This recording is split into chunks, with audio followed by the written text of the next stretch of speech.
I'm Bob Cobb from the Bassmasters, and this is LD and the MC. Well, as the amazing Mr. Bob Cobb told you, you have arrived at LD and the MC. Number 16, Dave. Number 16. One number up from Patrick Mahomes. I promise I am more excited about this podcast than it may sound.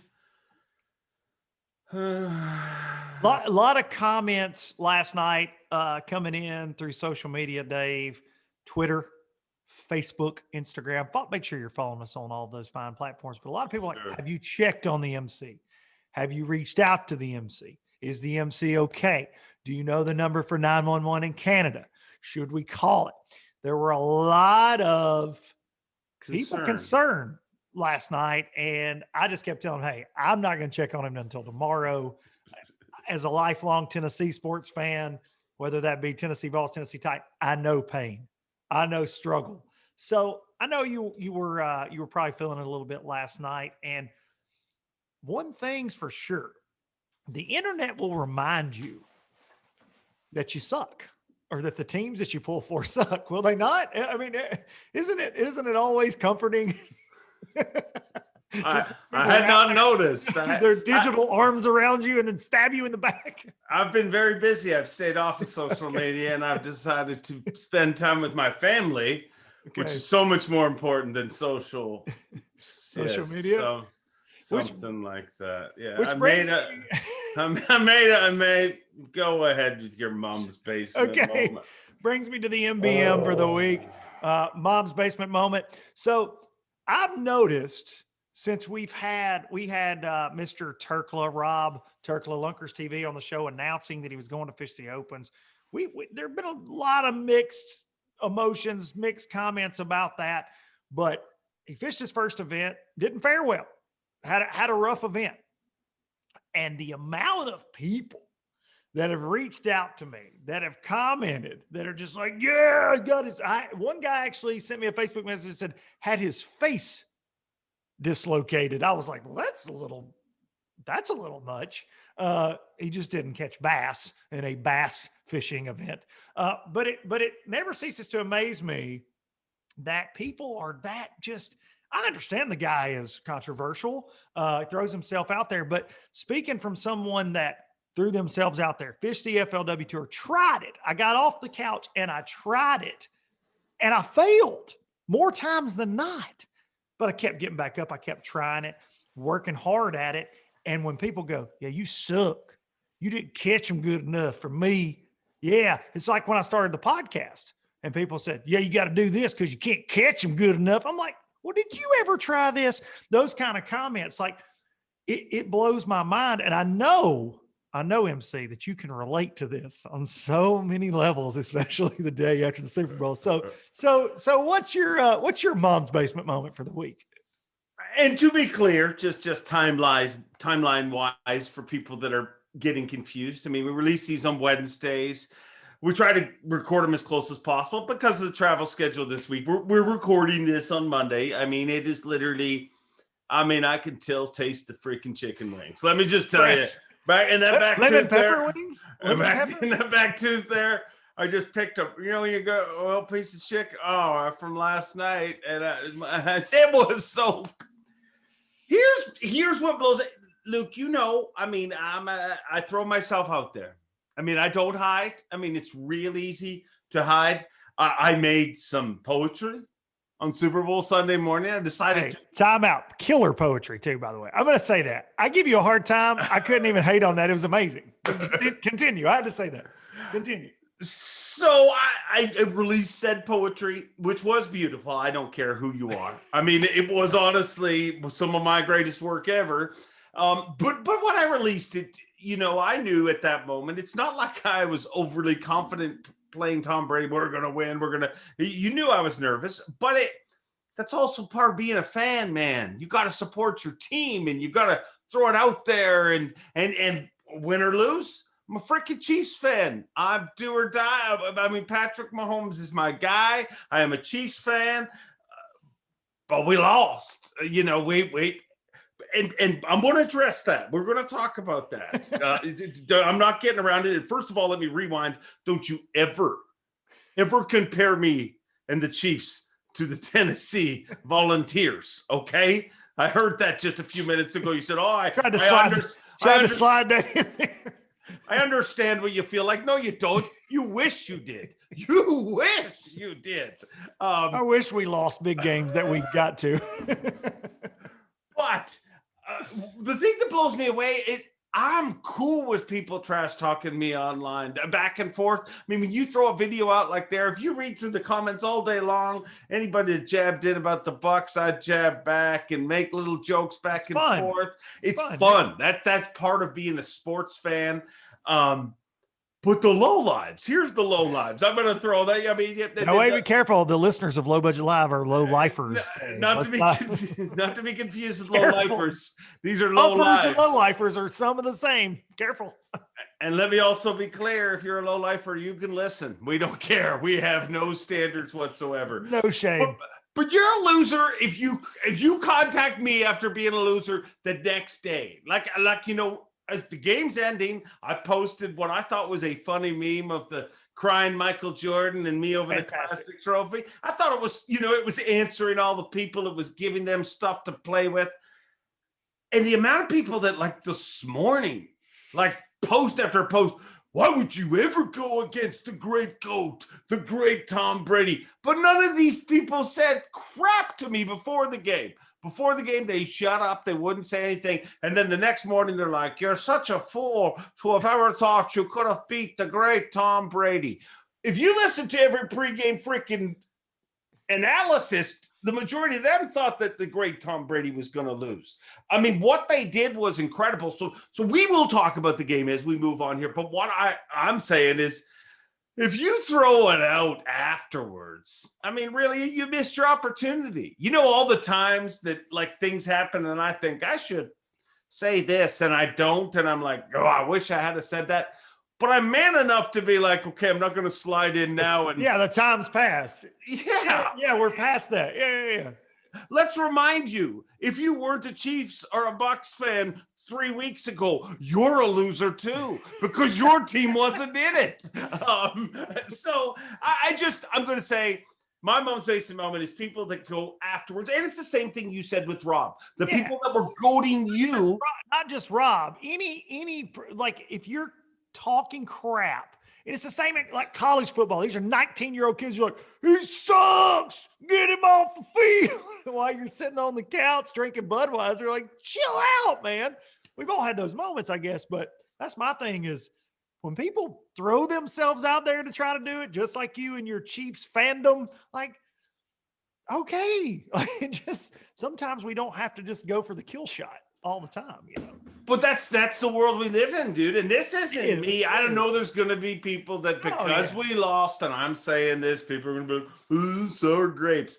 And there might be a tiny twist of sour grapes in me right now. I'm sour gravy, maybe a little bit of that too. But it's not sour gravy. It's the way the world is. Why does everybody search for? Why are people contacting you saying you better bring up something about Rob and how he did, or people texting you saying you better jump on Dave because the Chiefs are losing? It's just such a weird throw. But you know what? If you want to jump on somebody, get on my freaking shoulders. I can handle it. I don't worry. Trash talk me all you want. Now let me talk to you about this freaking game, Luke. Okay, here's what happened, Lucas. We know what happened, Dave. Me and all the Mom's Basement folks know what happened, buddy. We know. So you don't want me to talk about the game? You want me to move on? No, I mean, I don't know what else you could say, but go ahead. Go ahead. I mean, I don't need to talk about the game if you don't want me to talk about the game. No, I was addressing my demons rather than running away saying, "You're not going to shoot me with an arrow, are you?" I mean, I'm addressing it. Here's all I want to know. And this puts me in the Mom's Basement group. When they had not scored a touchdown in halftime, where was your mental state right then? Because I have been there with sports teams. I was okay. You're like, believe it or not, I was because okay they make such great comebacks, right? It wasn't even that. It was the fact that everything had gone wrong so much had gone wrong for the Chiefs, you know, from yeah. our idiot punter that spent way too much time combing his freaking hair, evidently. So many of those kinds of, but that happens. But I'm looking at it and I'm like, with all that going wrong, we haven't scored a touchdown. Still not that bad. We're receiving the ball to start the second half. But it wasn't long after the second half started that I was like, man, we're in trouble. And I'll tell you, I mean, I've assessed the game. I've rewatched it 14 times since it played. I went into my man cave and I just absorbed myself with it to see what went wrong. And I've come up with one thing. I mean, we absolutely dominated the freaking Bucks at the coin toss. I mean, if you saw that coin toss, it was decisive. It was great. It was not only did the Chiefs win, they broke Pat McAfee's heart. I mean, he dropped 30 G's on it. Did you hear that? 30 G's. That. Yeah. He bit tails, but it was heads. And the Chiefs dominated the freaking coin toss. And after that, we didn't dominate anything, dude. I mean, that wasn't a battle of Tom Brady. Like everybody, the GOAT sure showed that kid. And don't get me wrong, the GOAT is the freaking GOAT, and nobody can argue with that. I'm not. Let me just also let you know something. If Patrick Mahomes won last night, the GOAT's still freaking Tom Brady. Still the GOAT. In my opinion. You know, the 2 Super Bowls, there's a long way to go before you're even in the same conversation as Tom Brady. But that wasn't the GOAT teaching the kid or anything. That was overall a better team. And I don't know that they're a better team overall, but I would say they're a better team. When we faced each other at the Super Bowl, they were a better freaking team. And man, I'm man enough to admit it. But here's the beauty. I mean, as a Chiefs fan, you know, we ain't done. And there's a part of me that, like, of course, I'm going to find a silver lining because, I mean, dude, I find good things to say about people every week. If they don't catch them, oh, well, we'll see you next time. I try to be a positive person. You've got a nice beard. But the silver lining, I guess, is if we had just rolled into town and beaten the GOAT, beaten the Bucks, and been 2-time Super Bowl champions, I don't know if that's the right thing for the Chiefs, motivation-wise. And I don't even mean the players. I don't think you get less motivation, but I mean the ownership. Like, really, if you're that dominant, I mean, up till now, the Chiefs have not had a hard time. You know what I mean? Even when Tom Brady beat them the last time, you know, when he was a Patriot, that was just one of those games that it was a toss-up. Either of them could have won it. It's just the way it worked out. This was a beating, a drubbing, and man, Patrick Mahomes is a big piece. You got a lot of big pieces, but you can't go into the NFL playoffs or any playoffs injured, and we did, and we paid the price for it. Congratulations to the GOAT. Congratulations to all the Bucs fans. It's amazing how many of you arrived, but I mean, the beginning that bandwagon loaded up. Beginning of Super Bowl, dude. There was, I mean, people were like, "Oh, Tom Brady, whatever team he played." Now there's like, "I've been Bucs my whole life. Get on the ship. Like, let's no, you go ain't. aboard." When Jameis Winston was stealing crab legs, y'all no Bucs fans. Come on. But it's a good time in Tampa Bay. They call it. Yeah. I mean, they've won a lot. You know, obviously the Lightning won the Stanley Cup. They were all in a biodome or something, so it's not even really a real Stanley Cup. But so good news is, for those of you that hate us talking about football, is it's over for quite some time. And congratulations to all the Bucs fans. Congratulations to the greatest of all time, Tom Brady, and he was and truly is the greatest. Unbelievable. I mean, won more Super Bowls than any other team he has individually. You know, it's ridiculous. And it's really disgusting, honestly, if we're just being honest. But I have 2 other points I need to bring up at the game. First of all, I hate Tom Brady a little bit. You know, like, and as any man, I'm willing to admit it. If you're a Bucs fan, I get it. You love him. He's our guy, blah, blah, blah. He's not really your guy. He's a Patriot. We'll argue, but just looking at him, he's just so, like, he's freaking Perfect. like it's like I'm not from the same. I'm not him. I'm not one of those. Like if there's two giraffes and they're standing there, I'm not like him. The giraffes look the same. Me and him do not look the same. And then we got ripped off. Yes, we did. We did. All of us who aren't Tom Brady. Yeah. And then my other point is, dude, it's your freaking fault. Okay? Everybody has their place in this world. We all have our places. Okay? And your place is to be a loser. Okay? Our whole relationship, your teams always lose. I mean, you cheered for the Titans, they lost, right? You handed off you jumped on the Bills bandwagon. What'd they do, Luke? They got beat. They got beat. Yeah.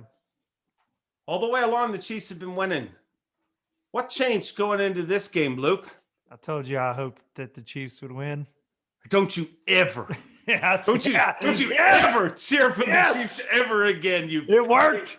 dirty loser. The Luke curse is real, baby. The Luke curse is real. So that wraps it up for football. That's all we got. That's all we got. We're going to get out of here.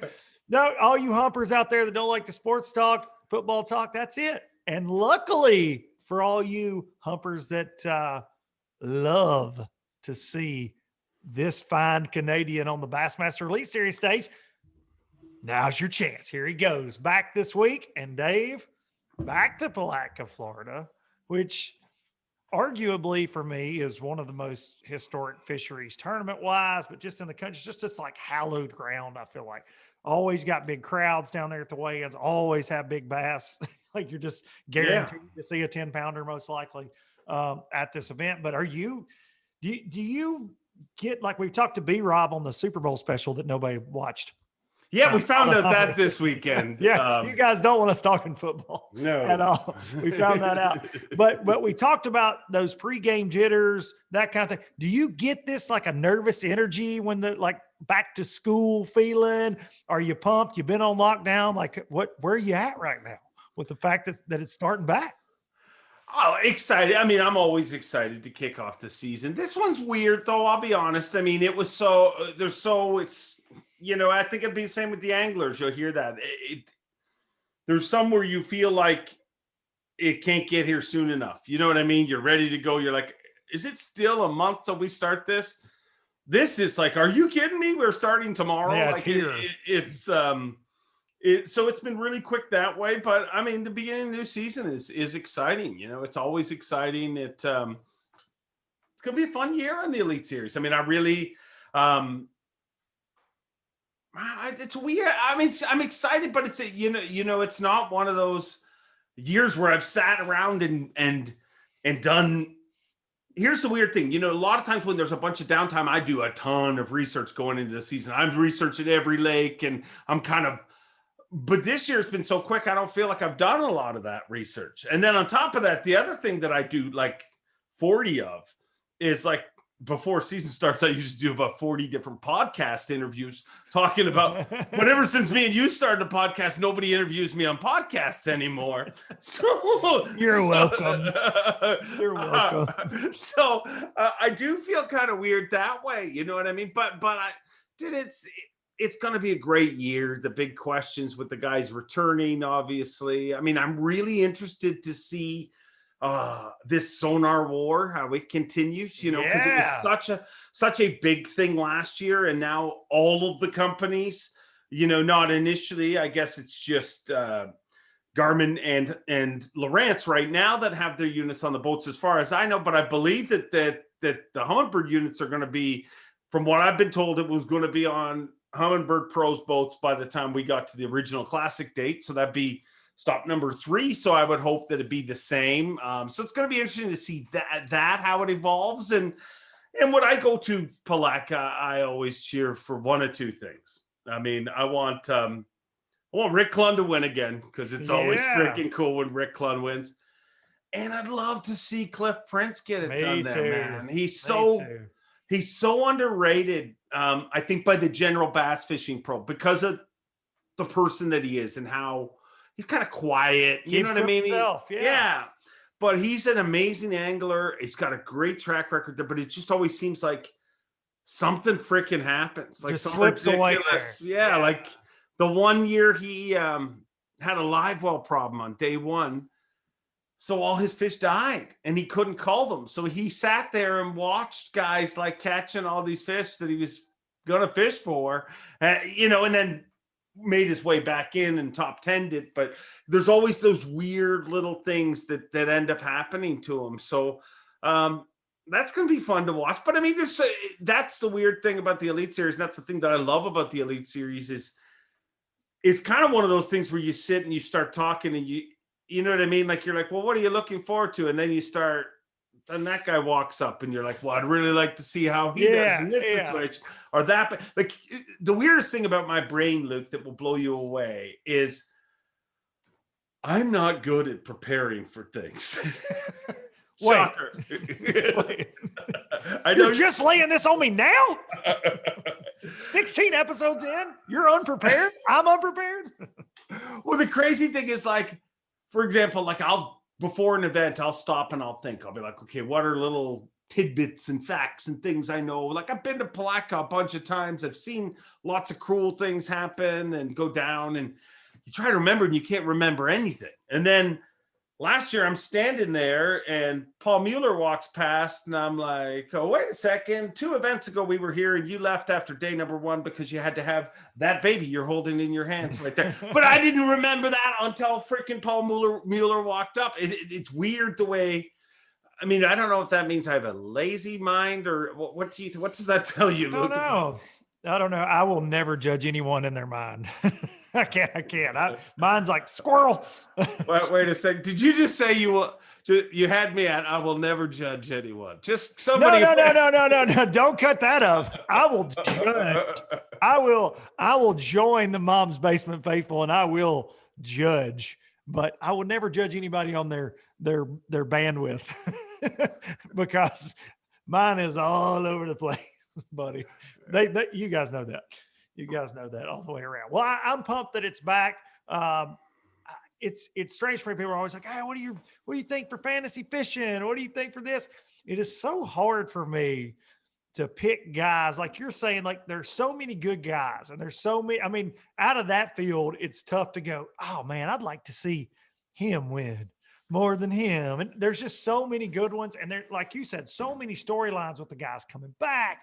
The new rookie crop is they're not rookies, most of them at all. And it's just going to be interesting to see. And you've got what I feel like to be a fraternity of the guys that after we had the big split a couple years ago, the guys that stayed at Bass, the guys that were incoming rookies that year, they're Bass proud, right? And they are like this tight-knit group. Now you got this guys coming back. It's just a really interesting field of anglers, I feel like. And I think that the first 2 tournaments alone are just going to be polar opposites. And it's going to be incredible, man. I can't wait. I'm going to go totally rogue here. Just to let all our viewers know, we spend hours and hours before we produce this show in pre-meetings. Well, really, we just spend a few minutes and we're like, what do you want to talk about? Here's some topics. We try to figure it out. This isn't a topic that we thought about beforehand, but I'm going to put you on the spot and throw it out there because it is a tournament. And I know if we don't talk about it, we're going to get roasted by people. What in the world is happening with the Charlie's Chocolate Factory $1 million Johnny Morris? Oh, yeah. U.S. Bass Open already been that US tournament. Open, yeah. U.S. Open already been named that for 40 years, but it's back. Charlie the Chocolate. Well, he is kind of. I just saw him like with the fake limp, with the cane, stumbling out in front of an aquarium. Handing out golden tickets. I mean, it is a $1 million payout for first place. Yeah. For first place. How many qualifiers? Do you know how many qualifiers they're having? Like 8? They're having 6. 6 qualifiers. 40 for me. No, actually, I think it is 8. It is 8. I'm wrong there. I think it is 8. So you got to finish in the top 40 of one of those. One of those. And you can only fish one. You can't fish multiples. You can so you can't fish the tour. It's not a tour. No, it's only one turn. You can fish essentially one owner's tournament. $900 entry fee, which is steep, I feel like, but $900 entry fee. And then if you make the top 40, you go to the Johnny Morris US Open, which will be on NBC Sports. But I mean, they're claiming like 300 and something boats. So 250 boat max cap on every one of those qualifiers, have to be in a Ranger, Triton, Nitro, Tracker, Tahoe, one of those brands, one of the Johnny brands. And you can't have won more than $100,000 in your entire fishing career or paid an entry fee over $2,500. So in the last 2 years, in the last 2 years. Yeah. So realistically, you name it. I mean, whoever is an ex-pro and hasn't competed in the last 2 years can compete, right? The 100,000 is career earnings. Okay. And here's my thing with that though. How many guys have been fit? Because you're like me. I know a lot of diehards that aren't pros that fish a lot of circuits every single year. Now it would be hard to gather all that information. Dude, you win $2,000 on this Saturday. You win $1,500 over here, $600 here. There are a lot of people. They've spent $600,000 to win $100,000, but there are so many bass fishermen in this country that have won over $100,000. So that's going to be a hard one to track. But immediately, and I talked about this a little bit on the podcast. I think it's only, but it's not. It's only the big trail. It's won $100,000 in either the FLW professionally, Tour, yes, Elites, or the Bass Pro Tour. Correct? Yeah. That's the way I read it. But here's the thing. What my point is, you're eliminating the quote pros. The guys you need to be worried about are the guys that have won $100,000 fishing Roland Martin's team trail, right? Like if you're wanting a fair level playing field, those are the guys that are going to kick your teeth in down at Okeechobee, So I don't know. It's very, for me, and like I said, talked about on the podcast, there's a lot going on within that company. They've fired a lot of pros, and now this is a very big push for amateur events. No pros. In their announcement video, they talked about that a lot. So it's kind of clear to see the mindset there, I feel like, a little bit, which not knocking them. I've said this as well. They've sponsored a lot of people over the years, and they still do. And they support a lot of the industry. And there are parts of this that are going to go to conservation, per the press release. There are scholarships for kids. Like there's a lot of good in this. But there are a lot of the details that I think will cause them, in my opinion, to struggle to fill the fields. I think. You think filling the fields will be a problem? Mm-hmm. See, I feel the opposite. I feel like you will have no problem filling the fields, and it'll be interesting to see. But I just think at the opportunity at that kind of money, you know what I mean. So I can go fish an event on Lake St. Clair, and if I finish in the top 40, which is a very realistic, very good goal, chance, or at least it feels that way for anglers. You know what I mean? It's not a top 20, not a top 5, top 40. I can go fish this event for $1 million. To me, that seems huge. I think there's weird things. I think it's weird the way they did the entry fee per person when it's a team event. Like, you know what I mean? I think that's just to soften the blow. It's kind of like you can buy this boat for $29 a month for the rest of your life. yeah, exactly. Read the fine print. So you think they'll fill up? I think so, but I also think so because they're only. I think it's kind of genius the way you're jackpotting these events. You're intentionally taking away from the feeling of I'm attracting guys that are fishing a circuit to this is a jackpot. So everybody in the Lake St. Clair area, because that's the one closest to me that I saw on the schedule, I believe. Yeah. So all the Detroit people, all the people from the Canadian side of the border, all those tournament anglers are going to want to compete in this. I mean, when there's a big one-off event on Lake St. Clair, like they have like the big mega. They did this one tournament back in the day they called the Mega Bucks, where it was like all the clubs kind of came together and it was a big payout. Well, everybody fished that, so I feel like you're still going to get that same kind of support because it's a one-off event. Everybody, all the local guys. So I think that numbers will not be a problem. I think that to me, I think that kind of excitement and exposure around fishing is huge. Oh, it's a good thing. Yeah. A negative, I would say, as a guy who makes his living in fishing, and we, you know, a lot of people that listen to this show, I'd be a little concerned that we all know what happens when the pie gets cut up. I mean, everybody talks about the pie growing, but what's going to happen right now is you got Bass, who's knocking on companies' doors.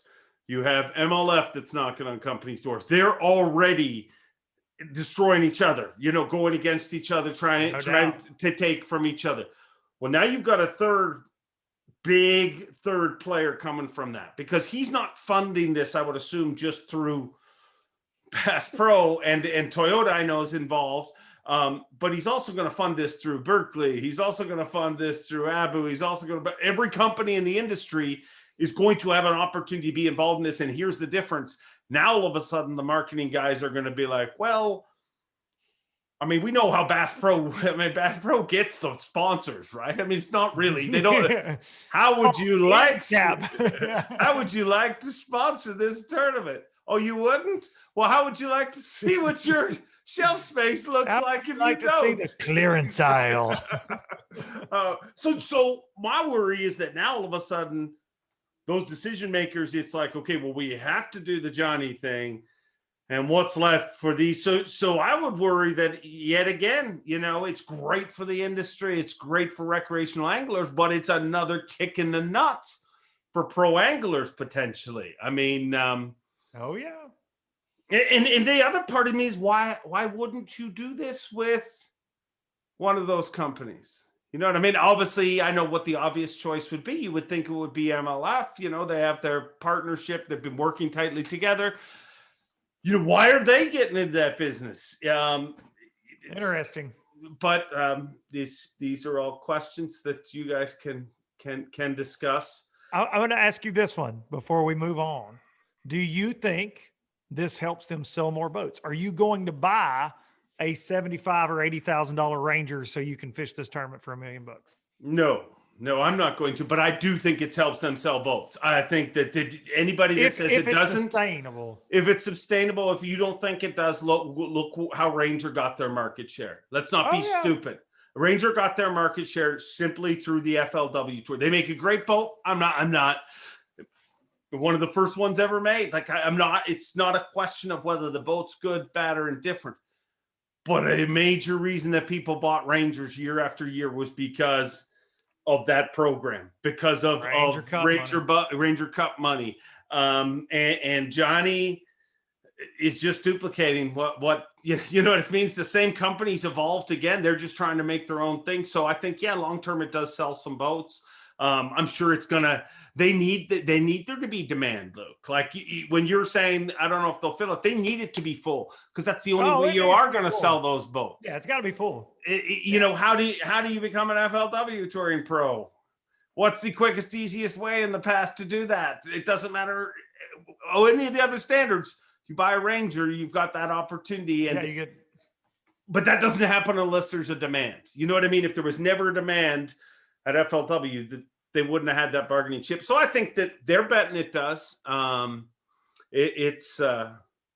be interesting, man. It'll be really, really.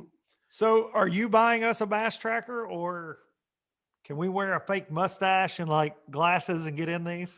St. Clair, me and you, LD and the MC, going for $1 million. I put an incredible amount of money on a football game in the last number of hours. Well, and if that had to come in, Lucas, you would not believe the things I had chalked up to buy.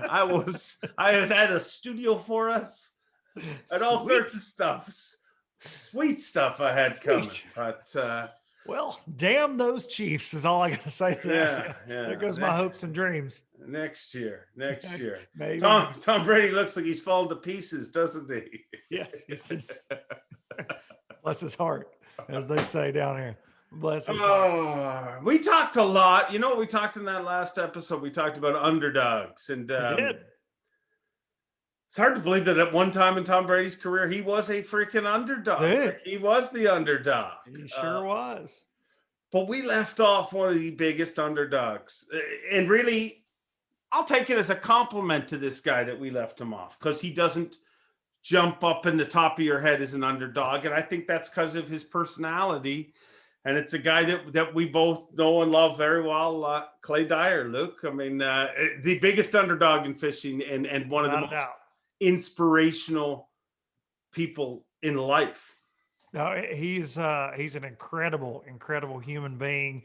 And whether it's fishing or just in regular day-to-day life, the fact that the guy he's just overcome anything that's ever been thrown at him. And it goes way back to, I've got to know Clay, it goes way back to like his mom and his dad. They never treated him any different. You know, you're talking about a guy born no legs, no arms, just incredible, man. And of all things that he picks that he enjoys the most, fishing, driving a boat fast, by the way. He likes to drive very, very fast.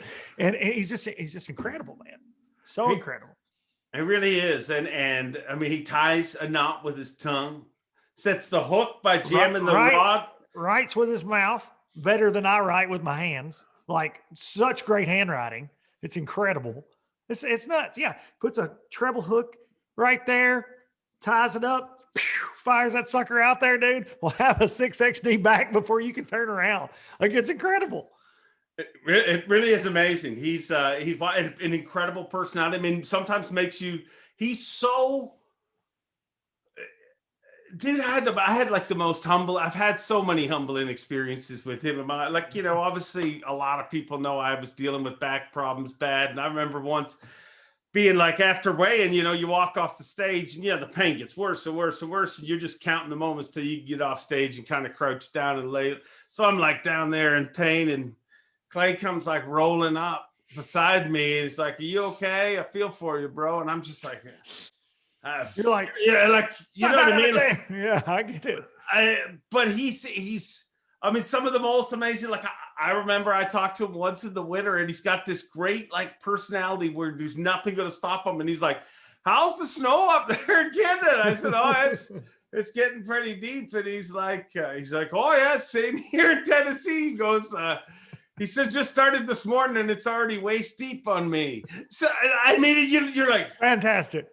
But it's, guy is the most amazing dude ever. And I mean, look, I don't think we can talk about him without me telling, in my opinion, the most incredible Clay Dyer story ever. And it just so happens to star one Lucas Duncan. Are you cool with me telling this story? It does. It does. Oh, it doesn't matter. It probably needs public consumption. I'll be honest. Clay. I would never say okay if Clay didn't think that it was hilarious too. So, oh, dear God, you may not realize this, but the very first time that me and Duncan actually worked together was on Bassmaster Live, and you came up and worked with us at an event. Where were we? Wheeler Lake. Wheeler, yeah, the one Takahiro one. That's right. So Luke's there, and we're doing these live segments. And, you know, when you do live segments for bass, I mean, there's a lot of downtime where you're waiting for that moment or whatever. So we just, I mean, it's like the podcast before there was even friggin' podcast. We just have conversations, and Clay becomes part of this conversation. And we get on the topic of bread pudding. Banana pudding. Banana pudding. Banana pudding. Right? Yeah. See how serious he This is a key. This is a key because Clay was all over you about the fact that you had never tried it. No, I had not. That was the key. He was appalled. He couldn't believe it. So they bring. Was it the next day? Brought it. No, it was that day. That's how we got talking about it. He's like, "There's banana pudding in the media trailer." The media trailer, yeah. And I'm just like, whatever. But they just keep going on and on. You got to try this. You got to try this. So, I mean, it doesn't take long to convince me to try anything that's edible, right? So I'm all in. So we get heading over to the media trailer. And I mean, like I said, when you hang out with Clay, you literally, like, there's certain people who have situations physically that you notice and you never don't notice. But with Clay, literally, he's just one of the guys, and he makes it such a non-factor, you forget about it. So we're on our way over to the trailer, and it isn't until we get right to the door of the trailer that we realize, I mean, there's no ramp to get in. You can't get in the trailer. Clay's going to need a hand here, right? again, Clay's super comfortable like this. He just, I'm in the lead. I open the door and he's like, "Hey, Luke, can you give me a hand?" And Luke's like, "Sure." And he's like, "What do you want me to do?" And he tells Luke what to do. He says, "Just bend over in front of me." So he bends over in front of him. Like a piggyback ride. Like a piggyback ride. Yeah. Exactly. Puts his arms, over his shoulders, around his neck. And Luke lifts him up and he's giving him a piggyback ride into the trailer. Well, I don't know what happened, and I'll give you an opportunity. I know what happened, but go ahead. Here's what I saw. I'm in the trailer. There's only two people in the trailer. It's myself and Thomas Allen. Thomas Allen. who used to write for Bass. It was his first event, like his second day on the job. I didn't know that. Welcome to the new job. So imagine a long trailer with just a bunch of desks, and everybody's back to back in there just working away. And the media trailer has two people in it. Myself and Thomas Allen. Thomas is in front of his laptop working away, trying to make a good impression because he's new with the company. And I'm headed towards this banana pudding. And the next thing I see is Luke does this move, boom, spins quickly at the door. Clay Dyer leaves Luke's back, flies 3 or 4 feet in the air, lands on the ground, boom. He does a double roll and stops at Thomas Allen's feet, and Clay's just like. And he said about halfway through this, he goes, "I'm all right. I'm all right." And I'm like, "Oh shit!" So I start yelling what any friend would yell: "You killed Clay Dyer! You killed Clay Dyer!" And I felt so bad, but he got on my back. He got on my back, and I went, and I was gonna turn to set him. It's only two stairs up there, 2-3 steps, up in the trailer. So in my mind, I was like, okay, because it's like you said, Clay makes you so comfortable with the fact that, it's just everyday life for him, but it's not for us, which is, it's unfortunate for him in that situation where we don't have to deal with that. He doesn't. He's like, hey, brother, no big deal. That's just Clay.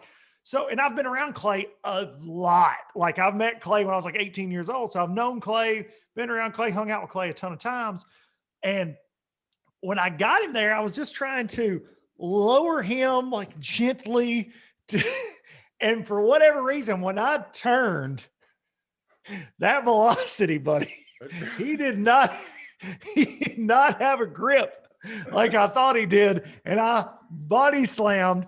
And my favorite part after that, because I was appalled, and I called my wife leaving. I'm like, because it's a big deal for me. I get to be on Bass Live, been hanging out with you. I was like, it was awesome. I called her to let her know how it goes. I was like, all that aside, she's like, yeah. It's I body slammed Clay Dyer today. She's like, what? And I'm like, yeah, this whole thing. So I told her, but that night she and I went to dinner after I got back home. My phone dings and it's Zona. He says, WTF, bro? I heard you body slam Clay. And word had made its way around. Luke Duncan, I'll never forget this as long as I live. So I'm glad that we got to relive that. Clay, we love you, buddy. You're we the do. best. We do. love you. And oh my God. And he will tell that. So I had Clay come and speak at a TH Marine national sales meeting 2 years ago. Had 40 sales reps there. And they were like, hey, we want somebody, to come and speak. And I said, get Clay. Clay's the best. Speaking to groups and he has such an amazing story. So we got Clay over there. And the first story that little shit told was, hey, I'd like to thank Luke. And he's country as cornbread like me. So Toss Cafe's like, I'd like to thank old brother Luke for getting me here, but let me tell you a quick story about the time he body slammed me. And you got a crowd of people. They're like, he did what to you? and they don't know the relationship, but then he tells the story and everybody laughs. But it's I did that. Yeah, that's my claim to fame right there. One of. I don't blame Clay. I make it a rule if I'm speaking at an event and an employee at that event has thrown me across the room, I'm going to bring that story Yeah, up. that's That the is a opener. good icebreaker. That's the opener. Yeah, every time, every freaking time. Well, in all honesty, all Oh, of this has been an opener because we have a very special guest, a guest that I told you would not come on. You asked me if he'd come on, and I said he will not come on, but he has actually committed to come on. And I would like you to help me put your hands together and let's welcome the GOAT of tournament officiating, the one and only Trip Weldon. Yes. All right, joined by Trip Weldon and Luke. I'd say it's a varsity move because I honestly clearly said on the show that we would not get Trip on this show. You said it. But Trip, you've shocked me. You're like an onion. There's so many layers to you. You actually listened to some of our tomfoolery, it turns out. Absolutely. I saw your, I guess, 2 shows the last couple of weeks, and I've watched Luke a bunch, and it's fun. So let's have some fun. Yeah, well, let's do it. Thank you. I want to say thank you. I know Dave, you and Dave are coworkers and buddies, but for me, for you to say you listen to some of my stuff, that's an honor for me, sir. So I want to say thank you. Well, I will tell you this, Luke. It was you dated me when you talked about your very first tournament at Lake Mark. I'm sorry, but I remember that tournament vividly. I remember every fish. You know how bass fishermen are. Yeah. I remember every fish I caught. I'd found a couple of good ones spawning in practice, and was able to get them in the boat. And so I was real fortunate that day. I remember that day well. Never forget it, for sure. Yeah. Trip, one of the amazing things and one of the things that I love about you is, number one, I mean, your memory, like when it comes to things, you know, bass trivia and that sort of thing, you're the go-to source. You're the guy that I always, you know, turn to whenever we're trying to figure something out. But one of the things that I love most about your job and the history about it is every one of these rules. I mean, the Bassmaster Tournament rule book, it must be this thick, but it didn't start this way. They all come from something. And maybe you're willing to share some of those stories, you know, where some of these crazy rules, like not being able to scuba dive and stuff like that. I mean, they all started somewhere. I told the tournament staff, I said, you know, call on me anytime because my memory bank is quite large. And, you know, it started, I'll tell you real quick. I grew up 2 blocks from the original Bass headquarters. And in the early days, the only way you could get Bass tournament results was called the hotline. It was 272-9530. And That's awesome. And it would be busy. You know, you just keep dialing. And I would call that hotline almost every day of every tournament. That's the kind of tournament junkie I was. This would be back in the late 70s and early to mid 80s. But yeah, a lot of the rules that we have, you know, are they have an angler's name attached to it. The Dick Garlock rule was before my time. That was actually Dewey Kendrick put that in. That was Dick Garlock, the late Dick Garlock, who just recently passed away.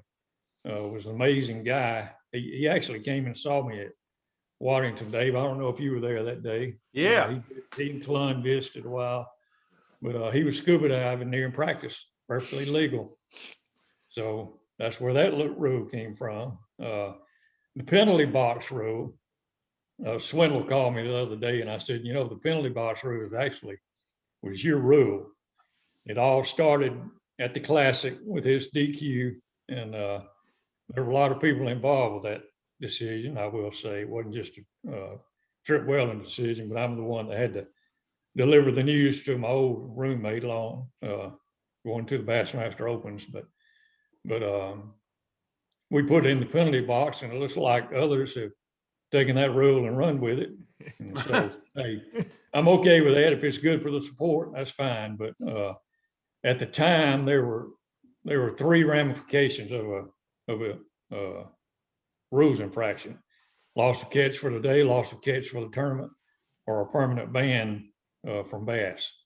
And so I said, we got to change this. I said, he shouldn't lose his catch for the day. So that's when we put in the penalty box rule. And that rule has been quite effective.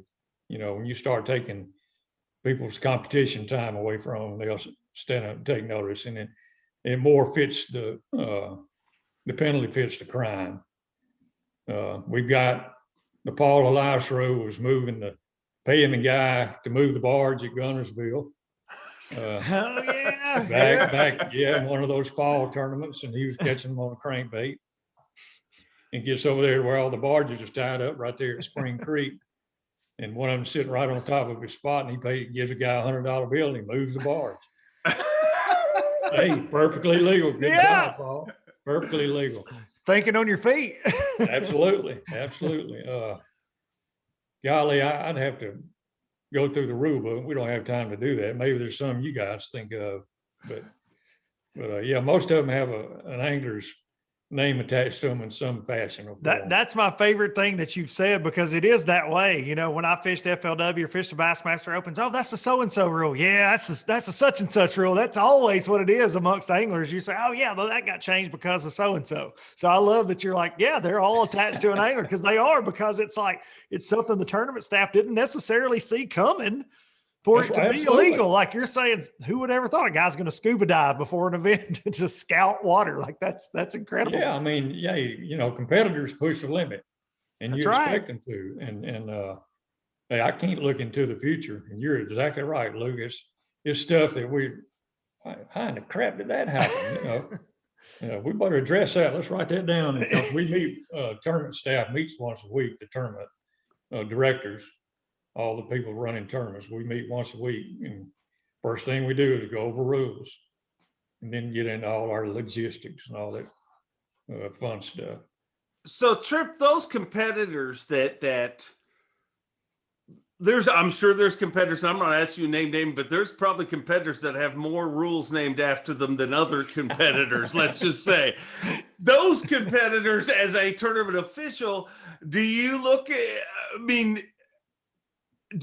upon them as well, they're a little more challenging, or they may keep me on my toes, or do you look at them and say, man, they're the smart ones? They're thinking outside of the box. Like, how do you look at it? Or is it case by case basis it's probably a case by case basis, but you know, one of the most competitive guys out there is Iaconelli. I mean, come on, you know, the guy, he's just a super freak competitor. And, I tell people all the time, I had my dealings with Iaconelli, or as Chuck and I called him Iaconetti, because this little kid one time, where's that Iaconetti? I want to get his autograph. But he's a great guy. You know, I love him to death. And I tell people all the time, I've been to many a weigh-in and still be there an hour after the weigh-in. All the other competitors are gone, and Iaconelli's still sitting there signing autographs until the last kid leaves. And so I pushed the button. I mean, he and a lot of guys, I mean, they pushed the envelope, but you know, all my dealings with Ike were always, you know, professional. And when we got done with it, we were done with it. And he, like I say, he's a great guy. I love him to death. Actually, yeah, he gave me a couple of nice, I got a lot of texts, of course, when I was diagnosed with cancer. Put my blogs out, and I got two real nice texts from Mike and a lot of the former guys, and I appreciate those. Yeah, Ike's an amazing competitor, but I could see how he could push some buttons as in your position. You've talked about your toughest call being I think. I mean, there was a few of them, obviously the Swindle call, you know, at the Classic, which you've already talked about, Kevin Hackney call and the Hackney call. Yeah. Were those just calls because of what they eventually affected, or it's just such big events that it makes it that much tougher, or is it their personalities that made it tougher? You know, it's probably a combination of all of that, Dave. The Swindle call was tough because we're so close. I mean, you know, we roomed together, and I fished against his daddy, and way before Luke was fishing Red Man and BFLs. The Hackney call, I run through that 1,000 times or more in my mind. I'm sure he has.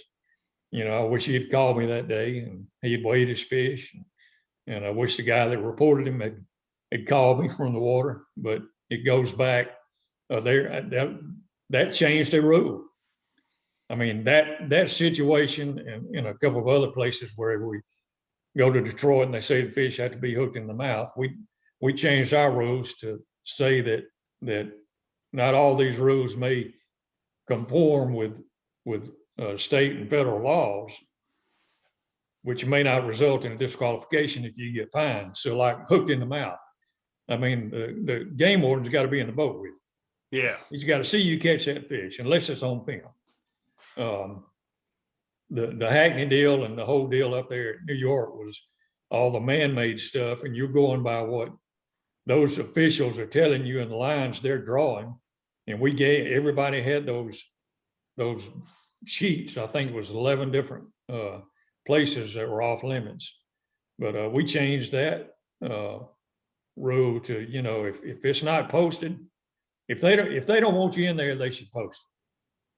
I mean, there's got to be a responsibility on those people as well. If it's open water, a bass should be for angler rights, and you should too. If you can float a boat in there, coming in off tournament waters, you should be able to go in there if it's not posted. If it's legally posted, then you deal with it. So, but those were tough because I love all those guys. I'm glad to see Godzilla back on the Elite Series. He's back. I had Kyle Welcher on my podcast today, and I told him at the end, I said, "Hey, Kyle, I need one favor from you." I said at the first morning at Plaque, I said, "I need you to look at Hackey and say, 'Sup, rookie? Welcome. Let me show you how to go through boat check." And he goes, "You know what? I think I'm going to pass on that, Duncan. I think I'm out on that." Oh, Kyle, now I will tell you, Kyle made a lot of phone calls last year. He had a lot of rules questions, but you'd rather get those phone calls and deal with something bad later. But man, what a great angler. And I watched some of his YouTube stuff. Oh yeah. The kid can fish now. He can catch them. He can catch them. He can catch them. He can cast. I can watch him skip left-handed, all that stuff. The dude can fish. He really can. And that's interesting. You say so it was his rookie year and you had a ton of calls from him. So he's just kind of seeing where everything lies, I guess, and making sure he's good on all the rules, right? He's making sure he goes to Detroit, and we don't allow him south of the Windsor Bridge. Mm-hmm. And he wanted to pre-fish, which several guys did, down on the Erie end, which was perfectly fine. Same thing where they are this week at St. John's. We've got boundaries on each end. So guys go down below DeLand, Florida, and fish down towards Toho and Kissimmee. But no, Kyle he was right on top of his game. He had a good year. He did.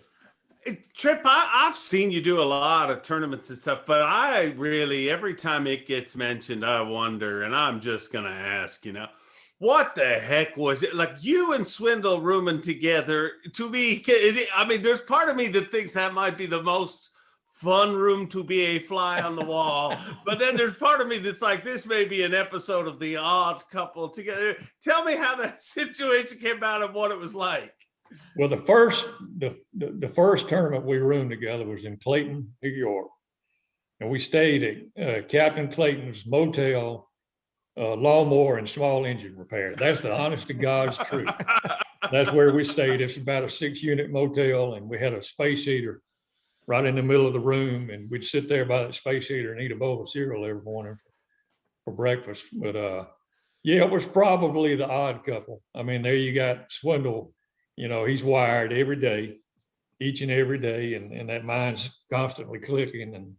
And I'm probably the total opposite of that, more laid back but no, it was fun. I mean, there's never a dull moment around Swindle. You know that, and I know Luke knows that better than anyone.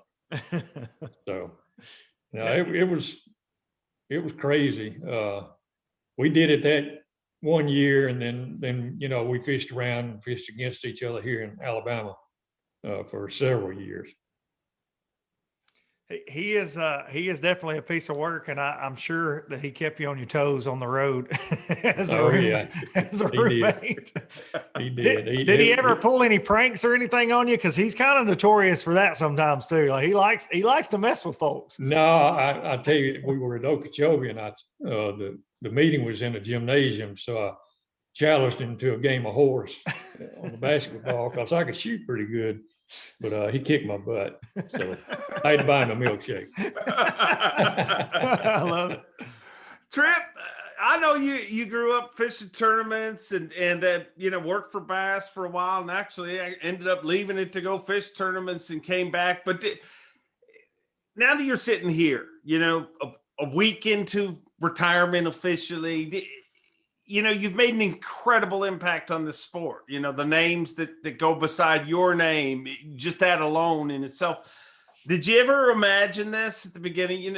When you first came back for that job, it's a full-time job and it's an opportunity, but did you really think, man, I'm going to hang out here for 30 years and everything that's just happened in those 30 years? I mean, you could never have imagined it, could you? Oh, never could have. I mean, I'll back all the way up to the 1981 Classic in Montgomery. I was a camel boat driver, and Dewey Kendrick we had tow vehicle volunteers. We were volunteers, and he was a tow vehicle driver. That's where we first met. And then he called me. I was working at a buddy of mine's Ranger dealership. I just left the railroad in 91, I'm sorry. And he called and wanted me to come interview for assistant tournament director. And so I did, and the rest was history. And the rest is history. And it rocked along. I still fished a lot of tournaments. I was actually leading the BFL Bama division when he hired me. And he let me miss one of the tournaments to go fish the final event if I could win the points championship, which I did not. But I still had that itch, to fish professionally. And I never really left bass. I went part-time, and I kind of scratched that itch, and I fished a couple of some FLW events, and I went back to Dewey. I said, I'm ready to come back. And he actually hired me twice. And then in 2002, they had a reorganization, and Dewey was made director of site selection, and Dean Kessel and Jerry McInnes named me tournament director. So no, never did I envision, for 19 years being tournament director at Bass, walking alongside my heroes, and then watching other guys become heroes and become legends in the sport. I never envisioned that, and so I'm very fortunate in that realm. I've met a lot of great people along the way, and I met some that we won't talk about. I'm glad they moved on. Whatever.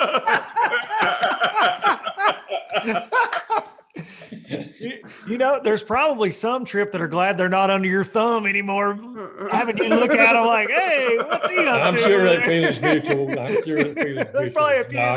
wish all of those guys, the ones that left, when we had to split, I wish them all the best. And like I say, I got a lot of great texts, and I appreciate those. And I wish, I said, I hope you have a great year. So. Let me ask you this, Tripp, just being a fan of the sport first, for me, like I said, it's an honor to get to talk with you on our silly little podcast here. But this will be a tough question, I feel like, because there's so many great moments in your career. But if you could define what is your favorite moment? Is that, standing on a classic stage, somebody's win, and you're probably going to make somebody mad with this answer, but what's your favorite moment? If you could just pick one, what would it be? There's so many. It's hard. You can't beat the classic stage. I mean, there's nothing like being on that stage, and especially when that last guy comes up, and I've got my finger right there waiting for the weight to pop up and punch that button. That's awesome. And I'll never forget in Pittsburgh, I'll say this, probably the two best tournaments that I went to, both were in Pennsylvania. And I think Dave will agree on the Philadelphia one. When Iaconelli won Philadelphia, it was crazy. And that tournament was off the charts. I mean, we had so many great elite tournaments, but in Pittsburgh, when I punched it, and Kevin realized he was champion of that event with 12 pounds total. Still greatest classics ever. And he jumps about 3 feet off the ground. And he and I have talked about that moment. He remembers I pointed to him, and he knew he was the winner, and there was poor Aaron second again. Yeah. But I don't know. It's hard to beat the classic stage. It really is. I mean, I was assistant tournament director when Kershaw won, and that was really special. Being in that arena when a Federation guy wins the classic. And at that time, the Federation, man, was so strong, 40,000 plus members, and still strong today. But at that time, it was probably at its peak. And I don't know. Again, nothing beats the classic stage. That's interesting. You picked the lowest weight classic in history, but for me, I think that's one of the best. It's in my top like 3. It's just for me to see those guys struggle, on a fishery. Those are the tournaments I love the most, right? It's like these past elites we had this fall. People are like, fall tournaments. I don't like to watch fall tournaments. I loved every second of that. Give me one where the guy that eventually wins AOI zeros one day. I like that. Yeah. Well, I've got another Iconelli story. Yeah, I've got another Iconelli story in Pittsburgh. I would think of him every day for about 6 months after that event. So in Pennsylvania, you had to wear your fishing license on you somewhere. It had to be visible. And most guys put it on a hat. So they'd come through takeoff and we'd check them. Who's the one guy that doesn't have his license on? So I told him, I said, go through checkout, because we had it was like 4,000 people there at takeoff. It was nuts. It was Saturday at the Classic. And I said, go right around the seawall and wait on me. And he sent a family member back to the hotel. And I run up to the street. I mean, it's probably, I don't know, several hundred yards. And I get his fishing license, and I'm running back, and I go down a bunch of stairs, and I turn my dang ankle. And for 6 months, I've got a sore ankle. So I think of Iconelli every day, and I told him the story. But he got his license. He got his fishing license in expedited time, and we got him on the water fishing. So there was so much drama in that tournament, Aaron breaking off, on the bridge pilings, and it was just a great event, man. It was off the charts. I agree. I mean, as a fan, I've said this to you, Tripp, a bunch of times. That's still my favorite classic. Like just going there, knowing that anybody can win on this final day. Like, I forget who it was, but I might have been Jimmy Mize or one of the guys. I remember somebody caught like 13 or 14 pounds in pre-fish. Like somebody did have. So the chance of somebody like literally winning that event in one day was there. So, I mean, I agree that I think it was real exciting. Well, that's what Hackney did, in the Forest Wood Cup up there. Yeah. Yeah. The water came up that second day. You went up there and caught like 12 pounds. Mm-hmm. And right when they crowned him champion, I sent him a text, "Go Tigers, GEAUX Tigers." He texted me back pretty quick, but that was pretty cool. But no, that was right. I mean, you're a hockey fan, Dave, and to be in the hockey arena, I forget the name of it, but they had just signed the kid. What was Sidney, Sidney Crosby. They had just signed Sidney Crosby. Yeah. And so, and we had PETA demonstrations out front. I remember. They were out front. So there was all kind of stuff going on at that classic, but it was cool. Yeah. There was one classic, it might have been that one, but speaking of PETA demonstrations, there was one classic where PETA was on one corner and they had like a big protest for the classic. And then one of the like local radio stations did a contest and did a big promo, but they had like a fish fry on the other side of the corner. And the fish fry crowd was like 5 times the size of the PETA crowd. And I just thought it was all like, it was before I worked for Bass. It might've been that event, but that was, I think I agree. That was an amazing event. We had a classic in Birmingham, and I was still assistant at that time. So I'm outside lining up the trucks and the boats to come through the arena. Well, this is in August, and it's like 98 degrees outside. I mean, it's smoking hot. And Gil the fish, that's the PETA mascot, is there handing out brochures, which none of our crew would take them, or none of our fans would take them. But after about 30 minutes of that in that outfit, 98 degrees. He decided it was time for a smoke break. So he takes his big fish head off and he goes over here and sits on the wall and takes a smoke break. And I thought, of all the people, you would think these people would have no vices whatsoever. And the guy goes over there and takes a smoke break. They didn't have a cell phone at that time. I mean, this is back in the 90s. I should have got a picture of that. It would have been pretty fun to play with. You heard it here, folks. First, folks, PETA is not that committed. They're not Right. That's right. 98 degrees and the nicotine rush. They're not going to stick with it to protest for that long. So we can beat them there, guys. If they show up. That's right. That's awesome. Oh, unbelievable. It's so I mean, we have you on here, and if we don't ask you, that we're going to get in trouble. But what lays ahead? I mean, give me an update on how things are going, Tripp, and where we're going to see you in the future. What you have planned? Well, with my cancer treatments, I'll have 6 chemo treatments. I had 3, and they ran scans, and all those came back good. Said he didn't see any lymphoma, so that was all good.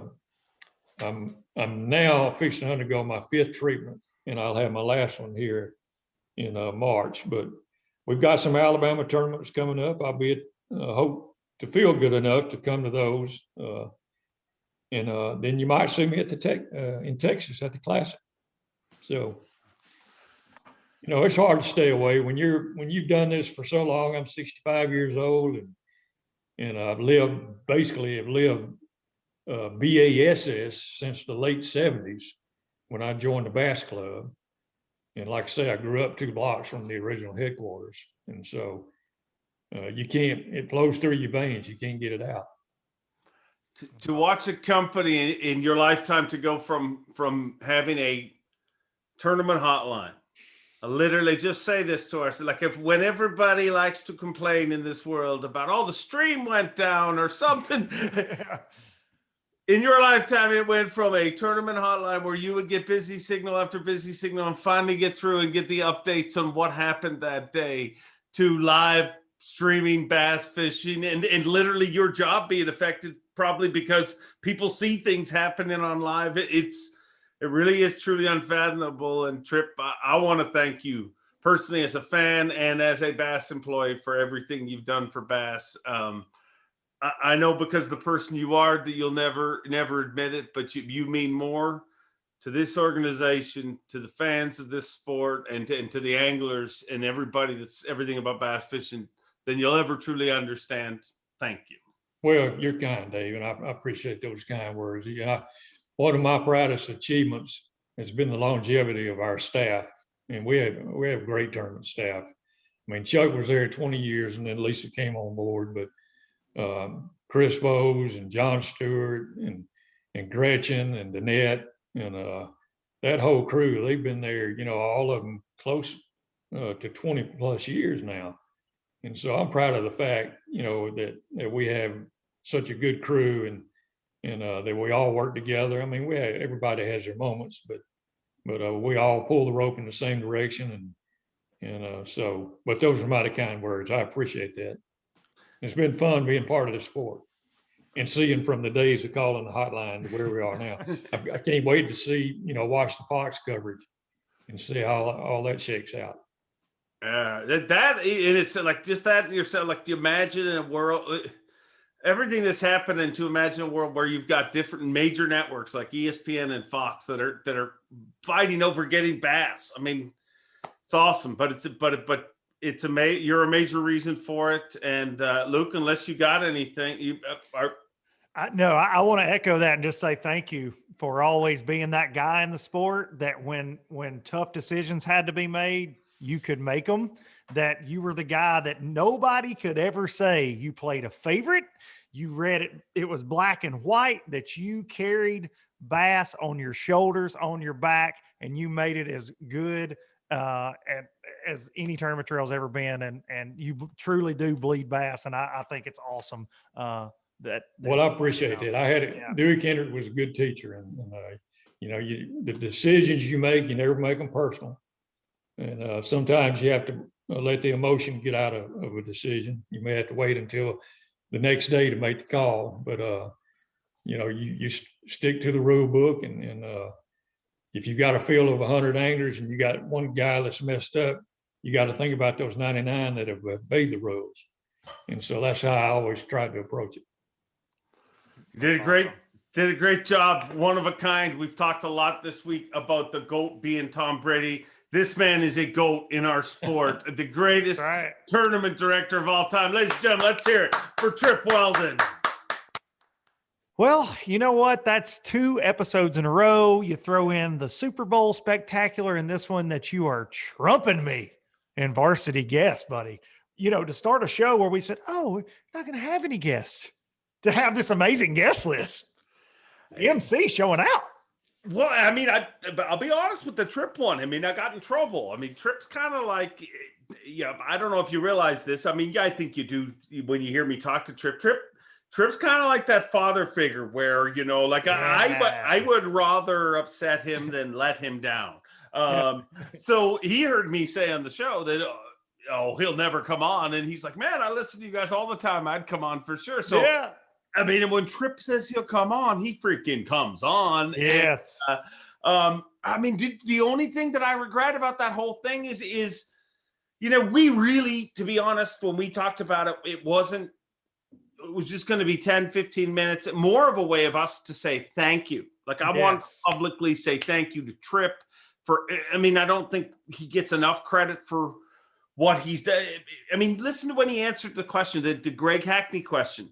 They don't make those decisions just based on the anglers. That's based on what's right for tournament anglers. It's based on what's right for bass anglers moving forward. So, I mean, Tripp's an amazing man.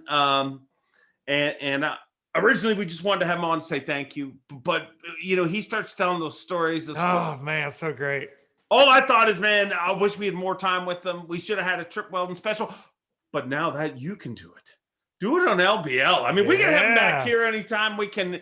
But I mean, dude, that man's full of so much great information. Like you think about just the time that he has spent with bass. And like he said right there, calling the hotline. He's such a fan of the sport before he worked in it. He's got stories for days. And I'll apologize to all you humpers out there. I look like a bobblehead back behind the MC because I was just smiling and nodding my head because I am such a, like, the little kid around people like that and their stories. I'm in awe of a guy like Trip Weldon. Like it really did. It took me back to like him telling that story about me aging him, with the Red Man tournament. But that was my first experience with the guy. I'm like, oh man, and he was the tournament director then. You're like, oh, that's the guy, man. Trip. That's the guy. That's Trip, and everybody's whispering, in the parking lot. That's Trip. So that was very special for me. So I want to thank him again for coming on and UMC for making that possible, buddy. That was awesome. It was pretty cool. And you know what? I hate moments like that because it makes me think about, the fact that we're probably, we're not working together anymore. Moments like that, like it's real easy for me just to move on and get on the stage with Lisa or whoever it ends up. It's Lisa, I believe. Whoever it ends up being. But